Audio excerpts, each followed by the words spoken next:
Mummy जी, अगर घर पर मेरा कोई हक नहीं तो इस घर की कोई जिम्मेदारी मेरी नहीं। रात के 9 बजे थे। रसोई साफ करके श्रुति कमरे में जा रही थी। अगले दिन बेटे का बोर्ड एग्जाम है तो उसे थोड़ा गाइड करना था। पहला पेपर है, बच्चा थोड़ा नर्वस है। अचानक सासू माँ की आवाज ने उसके कदम रोक दिए। बहू, अभी अभी रश्मि का फोन आया था। दामाद जी और समधी जी यहाँ किसी काम से आए हुए थे। उनका रात में ही लौटने का प्रोग्राम था, लेकिन कल फिर से मीटिंग है तो रात को यहाँ घर पर ही रुकेंगे। खाने की तैयारियां कर लो, उन्होंने अभी तक खाना नहीं खाया है। सासू माँ की बात सुनकर श्रुति के शरीर में जैसे करंट दौड़ गया। एक तरफ बेटे का पेपर, दूसरी तरफ अभी तो डिनर निपटाकर रसोई साफ करके निकली है। इतनी ठंड में फिर से डिनर बनाना। नंदोई के सामने एक सब्जी बनाकर भी काम नहीं चलता। श्रुति का दिमाग जैसे सुन्न हो गया। मम्मी जी, कैसे होगा इतनी जल्दी सब कुछ? अगर दीदी पहले बता देती तो मैं खाना एक साथ बना लेती। जैसे ही मुझे पता लगा मैंने तुझे बता दिया। मुझे नहीं पता दामाद जी और समधी जी की खातिर में कमी नहीं होनी चाहिए। श्रुति ने पति विवेक से कहा तो विवेक ने सब्जियां ऑर्डर करने का सुझाव दिया और रोटी घर पर बन जाएगी। इससे श्रुति को बहुत तसल्ली मिली। विवेक ने सब्जियां ऑर्डर की और श्रुति ने रोटी के लिए आटा गूंथ कर रख दिया। मेहमानों की खातिर बहुत अच्छे से हो गई। अब सोने की बारी आई तो श्रुति ने सासू माँ से पूछा, मम्मी जी, सोने का इंतजाम कैसे करना है? कैसे क्या, तुम्हारे कमरे में ही सोएंगे।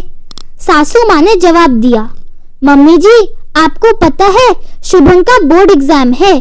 घर में 3 ही कमरे हैं, एक आपका और पापा जी का, एक हमारा और एक पापा जी का स्टडी रूम। मेहमानों को घर पर रोकने से पहले सोचिए कि बहू अपना कमरा छोड़कर कहाँ सोएगी। शुभम भी हमारे ही कमरे में सोता है। रात को उसे ठीक से नींद नहीं मिली तो सुबह को पेपर कैसे देगा?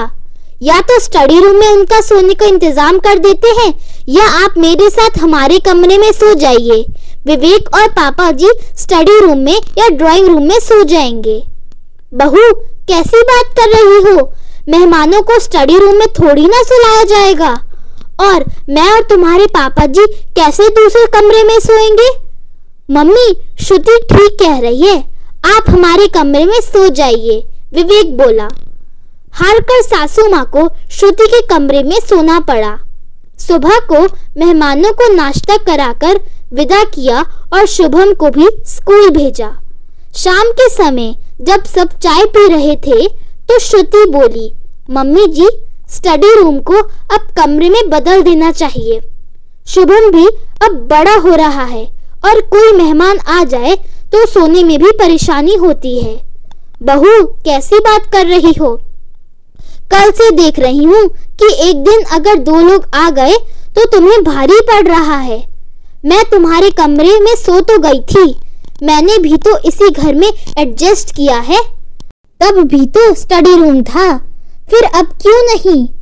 लेकिन उसमें आपको परेशानी होती है ना? मम्मी जी, मेहमान आने पर बहू अपना कमरा छोड़कर कहाँ जाए? पुरानी बात मत कीजिए, तब घर में बहू नहीं थी।